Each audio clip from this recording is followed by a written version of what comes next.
Gang leader and wanted man shot dead in St. James. JPS workers attack. Era 1 police head commander attacked by gunmen while the Reggae Boys start with a win in World Cup qualifier. This is Undiluted News. Mikey Bones reporting. Pressure is mounting for the government to make the sexual offenders registry public to prevent repeat offenders from carrying out attacks on unsuspecting individuals. The Sex Offender Registry was set up in 2014 following the passage of the Sexual Offense Act of 2009. Access to the registry is not available to the public. On Monday, the police revealed that the suspect in the disappearance of primary school teacher Daniel Anglin was a convicted sex offender in Jamaica as well as in Antigua and Barbuda. Gender specialist Professor Opal Palmer Adisha said it is important that consideration be given to making the registry public, but Executive Director at Jamaicans for Justice Michael Jackson has said she is not in favor of a public registry in the current form. She is of the view that the sex offenders registry should be risk-based and not offense-based. The Jamaica Public Service Company is reporting that two of its workers were recently attacked while removing illegal connections in the Burke Road area of Old Harbour in St. Catherine. The workers received injuries to their face and chest while the windshield of a van operated by a contracting firm was damaged by missiles. According to the utility company last Friday, a team of workers and contractors came under attack from residents of Burke Road who sought to have the illegal connections remain in place. The police who have accompanied the crew apprehended one of the aggressors, to which persons responded by hurling stones. And as the situation escalated, the police were forced to fire shots into the air to facilitate the safe retreat of the team and to restore order. A report was made to the Old Harbour Police Station.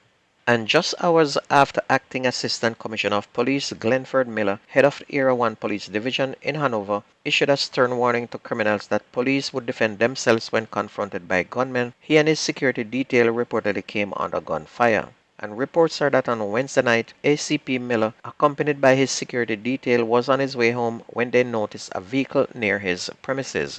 The officer and his detail reportedly approached to investigate when the occupants of the vehicle then opened fire on them. The officers reportedly returned fire, causing the vehicle to speed off. And according to reports, none of the lawmen were injured in the attack, and it is unclear if any of the occupants in the other vehicle sustained injuries.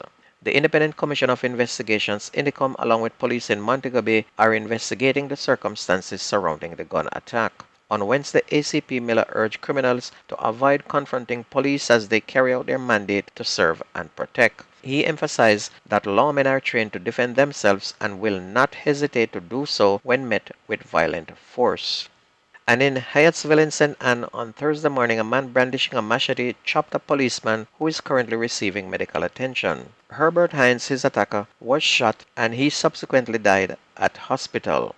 Before 9 in the morning, 3 Ocho station officers responded to a report that Mr. Hines had violated a restraining order. On seeing the police, Mr. Hines ran into bushes and the police gave chase.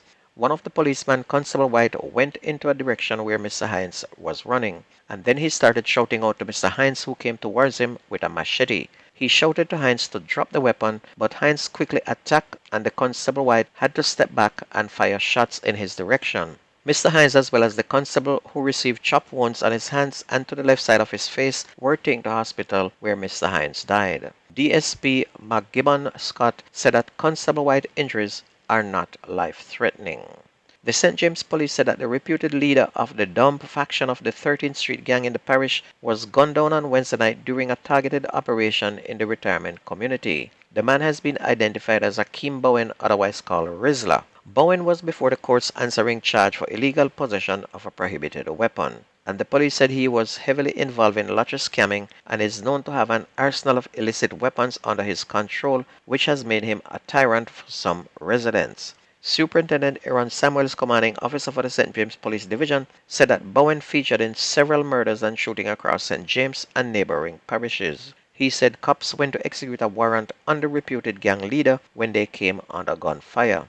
It is said that the cops took evasive action and fired back at the suspect. When they were able to get inside the house, they found the suspect clutching a firearm and suffering from what appeared to be gunshot wounds on his upper body, and he was rushed to the Cornwall Regional Hospital where he died. And Bowen is the second 13th Street gang affiliate to be killed by the authorities this week. Colin Walters, also known as 1 O'Clock, was shot and killed during an alleged police confrontation at a guest house in Montego Bay on Wednesday, and he was one of the parish's most wanted. And with every police story, there is usually another side to the story. So the residents blocked the road leading into the community. Councillor for the Granville Division, meanwhile, Michael Troop, who confirmed that he was part of the protests in that community following the killing of Bowen, has questioned the police report on the incident. Mr. Troop, who said he knew the deceased, suggested that the police murdered the young man innocently. The time when he was murdered, he was in his house under curfew, and they went up there, saw him, and murdered him, according to the councillor. On to sports, Jamaica Reggae Boys edged the Dominican Republic 1-0 in their CONCACAF World Cup second round Group E game at the National Stadium. France-based Shamarn Nicholson scored for Jamaica, finishing off a well-executed fast break in the 16th minute. Bobby Reid is said to have played a ball to Ronaldo Cephas on the left wing, and the Turkish-based winger dribbled into the Dominican Republic area, drawing two defenders to himself before playing the ball into the center of the area, where Nicholson gave goalkeeper Miguel Lloyd no chance with a low, hard shot. Reid just missed adding a second goal later in the half, but his free kick from about 23 yards was just wide of the near right post. The Jamaican players and fans thought the host should have been awarded a penalty in time added when Cephas was brought down just inside the Dominican Republic penalty box, but the referee waved off the call. The return game is going to be on Sunday.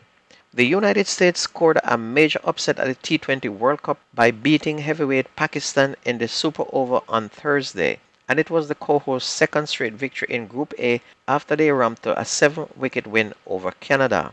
Aaron Jones, who smashed a 40-ball unbeaten 94 in the opening cricket game, once again starred for the home team when he helped stretch the game into Super Over with another vital knock of 36 not out of 26 balls.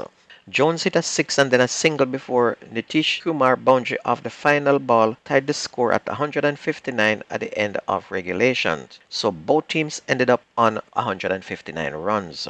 And in a 1/6 ball by each side, which is now called a super over, 18 runs were scored off the Pakistan bowlers, while 13 was made off the US bowler, giving them a big win in this competition. And don't forget that the best news and sports takes place on this radio. If you ever miss the news, please go to YouTube, type in Jamerican Undiluted News, listen, like, share, and subscribe to keep it going. That's news and sports on your favorite radio. My name is Mikey Bones. I gone.